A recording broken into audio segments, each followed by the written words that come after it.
Assalamualaikum Bres, selamat datang kembali di Guru Gembel Channel. Mikhail Gorbachev itu lahir pada bulan Maret 1931. Ayahnya adalah seorang Rusia, sedangkan ibunya adalah seorang Ukraina. Walaupun kedua orang tuanya itu berbeda etnis, tetapi mereka memiliki satu kesamaan, yaitu bahwa mereka itu sangat-sangat mencintai klinik, mencintai mistik.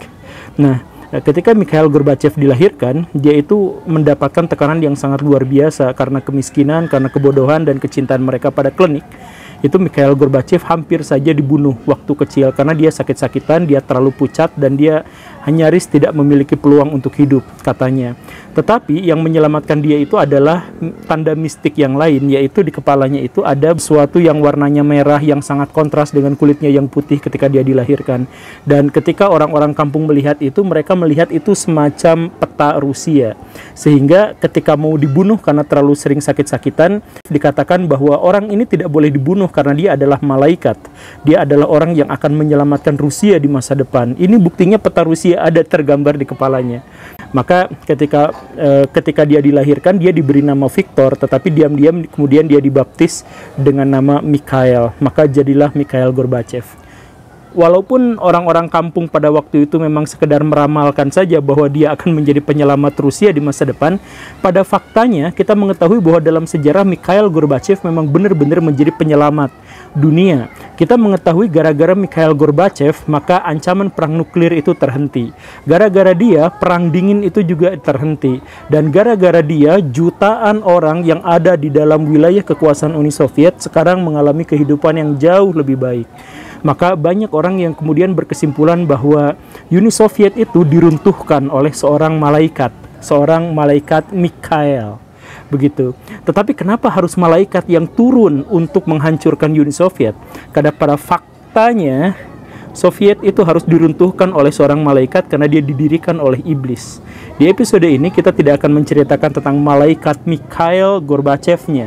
Kita akan menceritakan siapa yang mendirikan Uni Soviet. Si bejat moral Grigori Rasputin. Yuk kita mulai.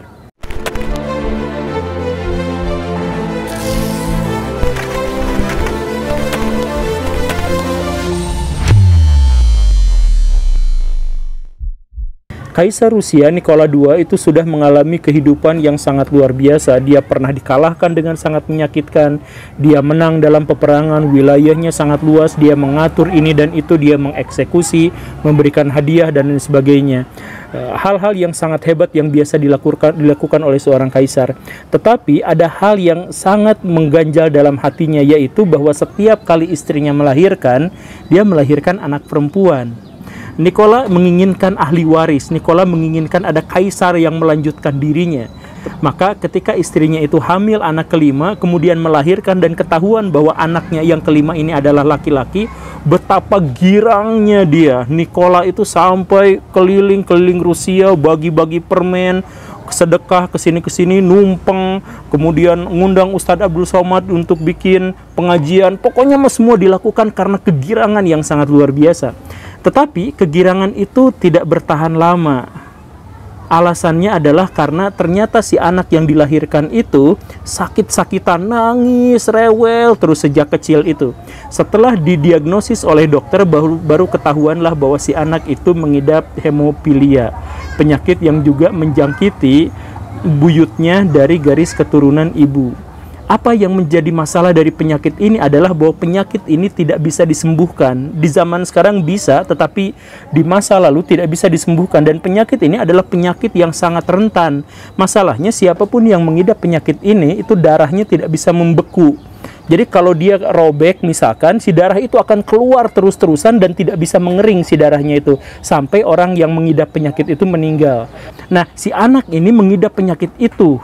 Jadi kalau dia terbentur sedikit saja, kemudian dia memar, ada darah di dalam dagingnya itu, dia akan mengalami rasa sakit yang sangat luar biasa dan berkepanjangan. Inilah yang dihadapi oleh ahli waris kekaisaran Rusia pada waktu itu, Alexei Nikolaevich. Anak ini dilahirkan dengan kondisi yang sangat-sangat tidak beruntung. Sejak dia dilahirkan, dia mengalami rasa sakit yang berkepanjangan dan terus-terusan. Sampai akhirnya ketika dia usianya baru saja 2 tahun, itu dokter-dokter dan dukun-dukun istana sudah bersepakat bahwa anak ini semestinya dibunuh saja. Demi menghilangkan rasa sakit yang selama ini dia derita, karena sejak dia dilahirkan terbentur sedikit, memar sedikit, sakitnya itu sangat lama, berkepanjangan, dan kalau sampai dia berdarah, maka darahnya itu akan mengalir terus tanpa henti sampai dia meninggal. Jadi ini adalah sesuatu yang sangat mengerikan. Bagaimanapun di zaman dulu orang yang punya penyakit ini tidak akan bertahan lama, maka diputuskanlah oleh dokter-dokter dan dukun-dukun istana untuk membunuh anak ini di usia 2 tahun. Tetapi orang tuanya, khususnya ibunya, pada waktu itu ketika sudah dalam detik-detik mau membunuh anaknya itu, dia sempat nelpon pada siapapun dukun yang mungkin bisa membantunya. Dukun karena pada waktu itu dokter-dokter sudah mengatakan tidak mungkin untuk mengobati anak seperti ini. Akhirnya diteleponlah, tersambunglah dengan salah seorang dukun. Dukun itu berkata, "Ibu, jangan diapa-apain si anaknya, tolong jangan dibunuh, jauhkan dari dokter-dokter dan dukun-dukun yang gak jelas di istana itu. Besok si anak itu pasti akan sembuh." Itu kata si orang dari seberang telepon. Dan luar biasanya benar sekali, si orang ini berhasil menyembuhkan anaknya hanya melalui telepon.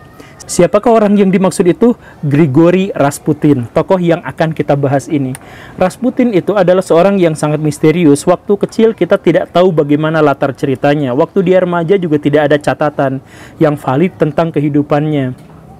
Sedikit tentang cerita kehidupannya, diketahui bahwa ayahnya adalah seorang yang sangat religius, dia adalah petani yang sangat miskin, kemudian dia memiliki 8 anak yang semuanya meninggal dunia di usia bayi atau anak-anak, kecuali Grigori Rasputin ini. Jadi Rasputin ini hidup seakan-akan dengan menumbalkan kakak dan adiknya, semuanya. Nah, Rasputin itu juga adalah seorang yang agak aneh. Dalam artian dia religius dalam satu sisi, dekat ke gereja, senang berhikmat kepada Tuhan dan sebagainya, tapi dia mencuri, dia pemerkosa, dia sangat jahil, tukang ngeprengin orang dan lain sebagainya. Hingga sampai usia 28 tahun dia mendapatkan penglihatan, semacam pencerahan. Jadi sejak saat itu dia kehidupannya jauh lebih baik. Dia meninggalkan alkohol, dia meninggalkan pencurian dan sebagainya, tetapi dia masih melanjutkan kebiasaan memperkosanya. Entah bagaimana kalau bagian itu dia masih lanjut. Nah, dia mendapatkan pencerahan itu. Setelah mendapatkan pencerahan, dia mulai melakukan pengobatan-pengobatan dan semua pasien yang diobatinya itu sembuh. Dia pernah mewaraskan orang yang gila, dia pernah menggagalkan santet, dia berhadapan dengan penyakit medis, non-medis, semuanya, siapapun pasiennya, itu berhasil dia sembuhkan. Ini adalah sebuah keajaiban yang sangat luar biasa. Tetapi di usia 28 tahun itu juga dia mulai mengatakan bahwa dia sudah terpisah dari Yesus, terpisah dari gereja. Dia katakan bahwa gereja itu isinya homoseksual semuanya dan dia tidak suka ada di situ. Dia kemudian mulai semakin masuk kepada dunia-dunia pagan, dia suka pada okultisme, dia suka pada perdukunan dan sebagainya. Dia mengarah terus-terusan ke sana, tetapi di situ juga dia terus-terusan melakukan praktek pengobatan dan semua pasiennya sembuh. Nah, ketika dia namanya sudah tenar itulah dia ditelepon oleh Kekaisaran Rusia untuk mengobati anaknya. Dan luar biasanya si anak itu bisa sembuh dari pendarahan dan rasa sakit yang luar biasa hanya melalui telepon. Dan tentu saja setelah kejadian itu orang-orang menjadi kagum dan dia mendapatkan akses yang sangat luar biasa untuk keluar masuk istana. Dia mendapatkan perlakuan yang istimewa, dia mendapatkan hak-hak yang tidak diberikan kepada orang lain karena dia secara ajaib berhasil menyembuhkan penyakit yang tidak bisa diobati oleh siapapun pada zamannya pada waktu itu. Nah, tetapi apa yang dia inginkan sebenarnya sangat sederhana. Dia selain menginginkan harta, selain menginginkan apapun, dia selalu menginginkan wanita. Dia selalu ingin memperkosa perempuan-perempuan bangsawan, dia selalu ingin melakukan pesta seks dan lain sebagainya. Dia katakan kepada orang-orang bahwa cara terbaik untuk mendekatkan diri kita kepada Tuhan adalah ketika kita sudah sampai pada titik terakhir kelelahan kita setelah poya-poya seks. Itu yang dia katakan seperti itu. Maka walaupun dia dikutuk oleh kalangan gereja, tetapi keajaiban-keajaibannya itu membuat orang lain itu tunduk patuh pada dia gitu. Jadi dia melakukan apapun semau dia. Dan ini misalkan kejadian ketika Alexei yang tadi itu sudah berusia 12 tahun. Ketika itu dia mengalami pendarahan hebat gara-gara dia terguncang-guncang di kereta kuda yang larinya kencang itu. Nah, penyakit hemofilianya itu kambuh lagi dan darahnya keluar deras tanpa henti.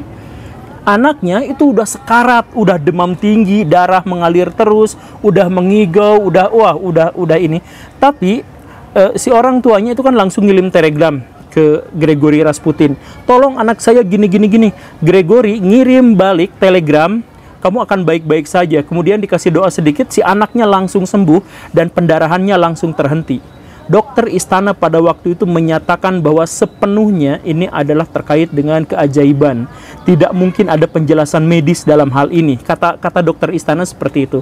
Dan itulah yang membuat dia, walaupun sangat kontroversial, walaupun dia suka memperkosa para bangsawan, walaupun dia banyak membunuh secara terang-terangan, tetapi dia tetap dilindungi oleh istana karena keajaiban-keajaibannya itu benar-benar membuat kalangan istana itu merasa dilindungi oleh dirinya. Dan takut seandainya dia marah, maka dia bisa menciptakan keajaiban-keajaiban yang malah menghancurkan kekaisaran. Maka orang-orang istana segera saja melihat dengan mata kepalanya sendiri bahwa Rasputin semakin lama semakin berkuasa. Dia bukan hanya berkuasa karena hak dari raja yang memberikannya, tetapi dia berkuasa karena dia menguasai sang raja. Kaisar Nikola dibuat tidak berkutik di depan dia. Apapun kata-kata yang dia keluarkan pasti dituruti oleh sang raja, oleh pangeran, oleh istrinya, oleh siapapun. Bahkan dia menzinahi istri dari kaisar itu. Permaisuri dia zinahi dan tidak ada orang yang berani protes. Dia memperlakukan seluruh pejabat istana dan kaisarnya sebagai boneka. Sampai puncaknya adalah ketika tiba-tiba secara aneh kaisar menyatakan bahwa kekaisaran Rusia akan terlibat dalam Perang Dunia Pertama. Ini adalah salah satu kebijakan paling blunder yang tidak mungkin dilakukan oleh kaisar kalau dia masih berpikiran normal. Maksudnya begini Baraya, kan kaisar Rusia pada waktu itu memiliki wilayah yang sangat-sangat luas, sekitar 17 juta kilometer. Tetapi dia memutuskan untuk ikut terlibat dalam Perang Dunia I menyerang Jerman.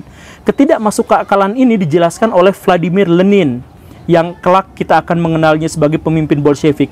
Lenin mengatakan, kalau kekaisaran Rusia itu terlibat dalam Perang Dunia I, kemudian dia menang dan dia mendapatkan Jerman, dia sama saja tidak mendapatkan apapun karena Jerman wilayahnya kecil dan dikuasai oleh orang-orang yang kasar dan barbar.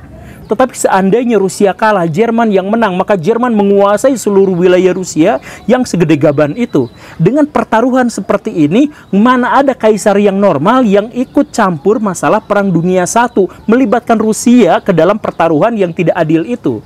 Kan nggak mungkin. Tetapi Rusia yang pada waktu itu dipimpin oleh Kaisar Nikola yang nampaknya sudah benar-benar terjerat oleh pikirannya, oleh hipnotisnya Gregory Rasputin, ikut saja terlibat dalam perang seperti itu.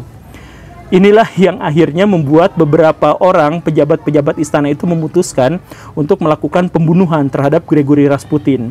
Banyak upaya pembunuhan terhadap Gregory yang selalu gagal, tetapi ada yang berhasil, yang dilakukan oleh Felix Yusupov. Nah, si Felix Yusupov itu mengadakan konspirasi bersama teman-temannya. Dia mengundang Gregory Rasputin untuk datang makan ke rumahnya. Tanggal 30 Desember, puncak musim dingin. Makan, ayo kita makan. Ternyata makanan itu udah diracun, racunnya sianida. Makan. Baraya tahu kan, sianida itu reaksinya cepat sekali. Jadi, harusnya ketika Gregory Rasputin itu makan, dia mati kan. Ini mah kok makan, nambah lagi. Buset, ini kok gini. Malah minta minum. Minumnya disiapin sianida juga. Diminum juga, 3 gelas. Tapi masih hidup juga. Gimana ini? Akhirnya Yusupov pada waktu itu malah merasa panik, malah merasa ketakutan. Buset, ini kuat, berarti bisa saja dia membunuh saya. Akhirnya tanpa ragu-ragu dia cabut pistolnya, dia tembak tepat di keningnya. Jeder, teman-temannya nembak juga di dadanya, di jantung, di paru-paru, mati, diguling. Udah, ayo kita ke atas, ngambil kain, mau dibulen. Pas ke atas, turun lagi ke bawah-bawah kain, Rasputinnya bangun. Bangun dan justru malah menyerang para penembak itu. Cuman kalah jumlah, dia kan 1 orang, yang konspiratornya banyak orang. Ditangkap, digebukin, patahin tulang-tulangnya, dibulen pakai selimut, diikat, lalu dicemplungin ke sungai Malaya Nevka. Akhirnya ya ketahuan meninggallah Gregory Rasputin itu. Ya, walaupun dengan kematian yang sangat susah lagi. Tetapi dari situ kita mengetahui betapa susahnya orang itu mati. Cerita tentang kematian Gregory Rasputin yang sangat aneh ini adalah cerita yang oleh sejarawan zaman sekarang itu dianggap palsu atau dianggap hoax. Karena kan nggak mungkin ada orang yang ditembak masih hidup gitu, atau dikasih cyanida masih hidup lagi. Tetapi setidaknya cerita ini dikatakan oleh orang yang melakukan pembunuhannya. Jadi ini adalah kesaksian, entah bohong atau enggak, kita nggak tahu, tapi ini adalah kesaksian dari pembunuhnya langsung. Dan setelah itu, Kaisar Nikola agak insaf, dia mulai sadar tentang semua hal yang terjadi dalam istananya. Mungkin hipnotisnya sudah tidak lagi mengikat dirinya setelah kematian Gregory Rasputin itu. Tetapi apa boleh buat, semuanya sudah terlambat. Pada waktu itu adalah tahun 1916, ketika Rusia sudah 2 atau 3 tahun masuk dalam kancah Perang Dunia ke-1. Dan ketika dia sadar, prajurit-prajurit yang biasa mengelilingi istana itu sudah diberangkatkan ke Jerman untuk berperang. Maka otomatis istananya kosong. Disinilah kemudian muncul pemberontakan yang sangat dahsyat. Bulan Februari, Menshevik dan Bolshevik bersatu untuk mengadakan revolusi, menggulingkan kekaisaran, menangkap Kaisar Nikola dan istri dan anaknya, semuanya, dan melakukan pembantaian terhadap mereka semua. Dan setelah itu apa? Menshevik digulingkan oleh Bolshevik bulan Oktober. Dan kemudian sejak saat itu Vladimir Lenin mendirikan Soviet. Uni Soviet didirikan gara-gara seorang Gregory Rasputin, seorang iblis yang kehidupannya seakan-akan didesain hanya untuk mendirikan negara Soviet. Jadi ya, begitulah ceritanya ya. Saya harap Baraya bisa mengambil maknanya, dan saya harap Baraya juga bisa mengambil pelajaran darinya. Bukan hanya soal mistisme dan keanehan-keanehan yang ada di dalamnya, tetapi kita juga harus berpikir bahwa sebuah negara yang sangat besar dan sangat kuat itu ternyata bisa dihancurkan kalau kaisarnya memilih untuk menjadi tidak rasional. Terima kasih karena sudah menyimak. Saya Guru Gembul, pamit. Assalamualaikum warahmatullahi wabarakatuh.